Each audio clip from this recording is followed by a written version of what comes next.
আসসালামু আলাইকুম। ওয়ালাইকুম আসসালাম রহমতুল্লাহ। রাতুল মেহেরপুর। জি বলেন। শাইখ, গত শুক্রবারে আমার শ্বশুর 11:30-11টার দিকে গেছিল, ওই যে মাঠে গেছিল। তো উনি মাঠে যাওয়ার পরে আহ একজন লোক দেখছে যে উনি পড়ে আছে। তো সে ভয়ে আর তার কাছে যায়নি। কিছু লোক ডেকে এনেছে, এনে তখন দেখছে যে আমার শ্বশুর বসে আছে। তো তাকে জিজ্ঞেস করা হলো, আপনার এরকম অবস্থা কেন? তিনি কিছু বলতে পারছেন না। তার মাথার অর্ধেকের বেশি চুল আপনার উঠে গেছে, মানে টাক হয়ে যাওয়ার মতো উঠে গেছে। মানে হুম, কেউ তুলে ফেললে যেভাবে উঠে যায় না, ওই হুম, রকম ভাবে উঠে গেছে। আর তিনি কিছু মনে করতে পারছেন না। হুম। এখন ডাক্তার কাছে গেছে, নিয়ে গিয়ে ভর্তি করা আছে হাসপাতালে। তো এটা ডাক্তাররাও তেমন কিছু বলতে পারছে না, এটা কি জিনের কোনো ইয়ে হতে পারে নাকি না। আর যদি জিনের হয় তাহলে কিভাবে চিকিৎসা করবে, যে শিরিক মুক্ত কিভাবে চিকিৎসা করবে? যদি চিকিৎসকের কাছে নিয়ে গিয়ে দেখেন যে শারীরিক কোনো সমস্যা আছে, তাহলে শারীরিক রোগ হতে পারে। মস্তিষ্কের রক্তক্ষরণ হয়েছে কিনা চেক আপ করান, অথবা এরকম কিছু হয়েছে কিনা। তবে চুল এরকম ভেতরে কিছু হলে চুল উঠে যাবে এরকমটা সাধারণত হয় না।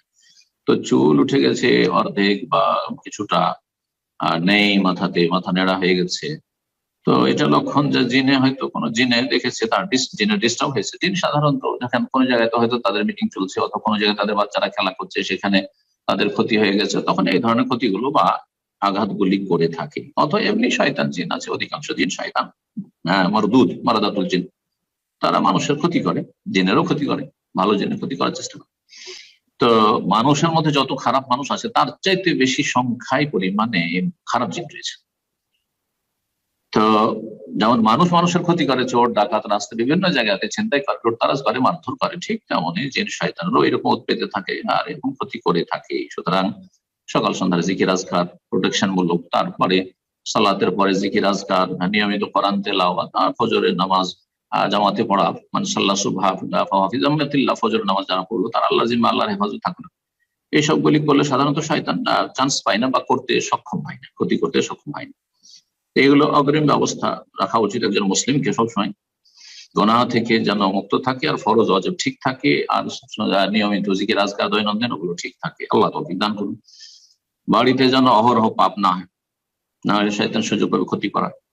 আর তারপরে যখন জিনের অনিষ্টে আক্রান্ত হয়েছে, তখন কোরআন সুন্নাহর আলোকে রুকিয়া ঝাড়ফুঁক করা হবে, তাবিজ নয়। তাবিজ শিরক। আর যদি সেটা বলেন যে না, সেটা আমি হুজুরের কাছে নিয়েছি, আলমের কাছে, কিন্তু নবী সাল্লাল্লাহু আলাইহি ওয়াসাল্লাম তাবিজকে শিরক বলেছেন। সুতরাং তাবিজ ছোট শিরক অথবা বড় শিরক, যেটা মাধ্যম না সেটাকে মাধ্যম মনে করা, এটা হচ্ছে শিরকে আসগারের একটি সংজ্ঞা। আর যদি মনে করে তাবিজ উদ্ধার করে, তাহলে তো বড় শিরক হয়ে যাবে। যাই হোক, সাধারণ অবস্থায় তাবিজ কমপক্ষে শিরকে আসগার।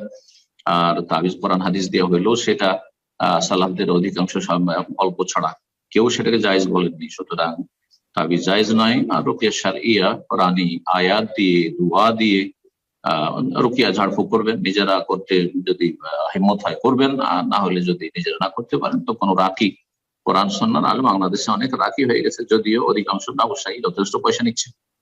আল্লাহ সকলকে ভালো রুজি দান করুন এবং মানুষের উপকার করার তৌফিক দান করুন। তো রাকিদের কাছে গিয়ে ঝাড়ফুঁক করাবেন, বা এলাকার দেশের কোরআন সুন্নাহর আলেমদের কাছে গিয়ে ঝাড়ফুঁক করাবেন, বা যারা করে। কিন্তু যারা বেদাতি তরিকায় ঝাড়ফুঁক করে তাদের কাছে যাবেন না।